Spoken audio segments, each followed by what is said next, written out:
Ibu, warna gula ini lebih putih daripada gula yang dibeli di warung. Benar Abdul, ini gula impor. Harganya lebih murah dibandingkan gula lokal yang dijual di warung. Mengapa lebih murah, Bu? Karena produksi gula lokal terbatas dan teknologi pembuatannya juga tidak semaju negara lain. Pada pembahasan sebelumnya, kita telah memahami bahwa beberapa negara dapat memproduksi dan menjual barang yang sama dalam perdagangan internasional sehingga terjadi persaingan. Persaingan dagang tidak selalu berdampak negatif karena dapat dimanfaatkan sebagai peluang untuk meraih keunggulan ekonomi bangsa. Bagaimana memanfaatkan persaingan sebagai peluang untuk meraih keunggulan ekonomi bangsa? Mari kita ikuti pembahasannya berikut ini. Barang dan jasa dari beberapa negara akan saling bersaing dalam perdagangan internasional. Oleh karena itu, setiap negara harus memiliki strategi untuk meningkatkan daya saing. Misalnya, dengan meningkatkan keunggulan produk yang dimiliki. Indonesia dikenal sebagai negara yang memiliki keunggulan sumber daya alam dan sumber daya manusia. Dengan demikian, Indonesia bisa memanfaatkannya sebagai keunggulan ekonomi untuk memenangkan persaingan dalam perdagangan internasional. Perdagangan internasional mengenal dua teori keunggulan yang dapat dijadikan pedoman dalam meningkatkan daya saing, yaitu teori keunggulan mutlak dan teori keunggulan komparatif. Teori keunggulan mutlak. Teori keunggulan mutlak atau Absolute Advantage Theory dikemukakan oleh ekonom asal Skotlandia bernama Adam Smith dalam bukunya The Wealth of Nations yang terbit pada tahun 1776. Menurutnya, suatu negara memiliki keunggulan mutlak dari negara lain apabila mampu memproduksi barang atau jasa yang tidak dapat diproduksi negara lain. Keunggulan mutlak juga didapat jika suatu negara memproduksi barang dalam jumlah yang lebih banyak, tetapi dengan faktor produksi atau jumlah tenaga kerja yang sama dengan negara lain. Selain itu, teori keunggulan mutlak juga memiliki beberapa asumsi pokok, yaitu sebagai berikut. Asumsi pertama, faktor produksi yang dipertimbangkan dan diperhitungkan adalah tenaga kerja. Teori keunggulan mutlak ini lebih mempertimbangkan dan memperhitungkan penggunaan tenaga kerja dalam proses produksi. Contohnya, Indonesia dan Malaysia sama-sama penghasil minyak kelapa sawit, tetapi upah tenaga kerja Indonesia lebih murah dibandingkan dengan Malaysia. Asumsi kedua, kualitas barang yang dihasilkan kedua negara sama. Teori keunggulan mutlak ini berasumsi bahwa barang atau jasa yang dihasilkan oleh setiap negara memiliki kualitas yang sama. Contohnya, Indonesia dan Malaysia mampu menghasilkan minyak kelapa sawit dengan kualitas yang sama. Asumsi ketiga, transaksi dilakukan secara barter atau tidak menggunakan uang.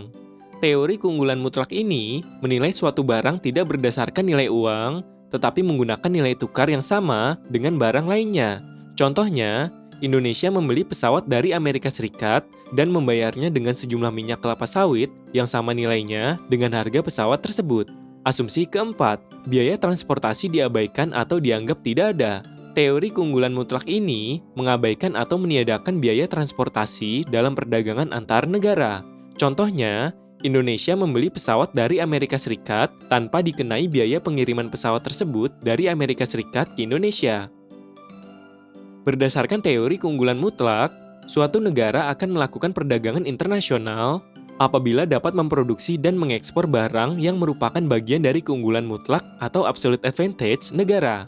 Contohnya, Indonesia memiliki keunggulan mutlak dalam memproduksi minyak kelapa sawit dibandingkan Malaysia dan Amerika Serikat. Dengan demikian, Indonesia akan mengekspor minyak kelapa sawit ke Malaysia dan Amerika Serikat. Selain itu, suatu negara akan mengimpor barang yang bukan merupakan bagian dari keunggulan mutlak atau absolute disadvantage negara tersebut. Contohnya, Indonesia tidak memiliki keunggulan mutlak dalam memproduksi pesawat terbang sehingga Indonesia mengimpornya dari Amerika Serikat. Teori keunggulan komparatif. Teori keunggulan komparatif atau Comparative Advantage Theory dikemukakan oleh ekonom asal Inggris bernama David Ricardo pada tahun 1817. Teori keunggulan komparatif adalah jawaban atas kelemahan teori keunggulan mutlak milik Adam Smith yang mengemukakan bahwa perdagangan internasional hanya akan menguntungkan negara yang memiliki keunggulan mutlak suatu produk. Oleh karena itu, Negara yang tidak memiliki produk berkeunggulan mutlak tidak akan mampu bersaing. Dalam buku yang berjudul The Principles of Political Economy and Taxation, David Ricardo mengatakan bahwa negara yang tidak memiliki keunggulan mutlak tetap dapat melakukan perdagangan internasional. Menurut teori keunggulan komparatif, negara yang tidak memiliki keunggulan mutlak dapat memproduksi barang dengan biaya produksi paling murah. Akan tetapi, negara itu juga harus melakukan spesialisasi atau menggunakan seluruh faktor produksi yang dimilikinya untuk memproduksi barang tersebut. Contohnya, Indonesia dan Thailand sama-sama memproduksi gula dan beras. Akan tetapi, Indonesia tidak memiliki keunggulan mutlak pada kedua produk tersebut. Indonesia kemudian membandingkan biaya produksi yang diperlukan untuk memproduksi gula dan beras. Apabila biaya produksi beras lebih murah daripada biaya produksi gula, Indonesia harus menggunakan seluruh faktor produksinya untuk memproduksi beras. Produk beras yang dihasilkan Indonesia dapat ditukar untuk membeli gula dari Thailand. Teori keunggulan komparatif berkaitan dengan teori nilai tenaga kerja atau Theory of Labor Value yang juga dikemukakan David Ricardo. Berdasarkan teori nilai tenaga kerja, nilai atau harga suatu produk bergantung pada jumlah waktu dan tenaga kerja yang diperlukan saat memproduksinya.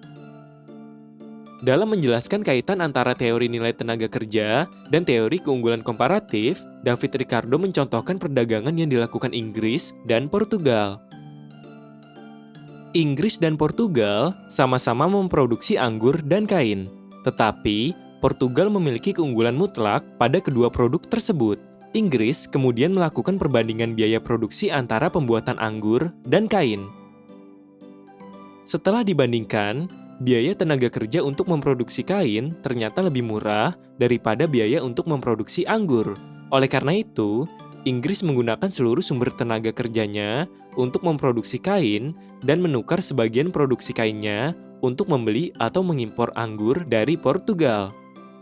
Peluang keunggulan ekonomi bangsa Indonesia. Indonesia memiliki sumber daya alam dan sumber daya manusia sebagai keunggulan mutlak dalam perdagangan internasional.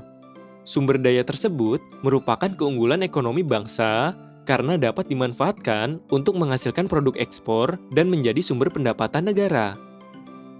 Produk-produk yang dapat menjadi keunggulan ekspor Indonesia antara lain udang, kopi, minyak kelapa sawit, kakao, karet, batu bara, emas, alas kaki, dan furnitur.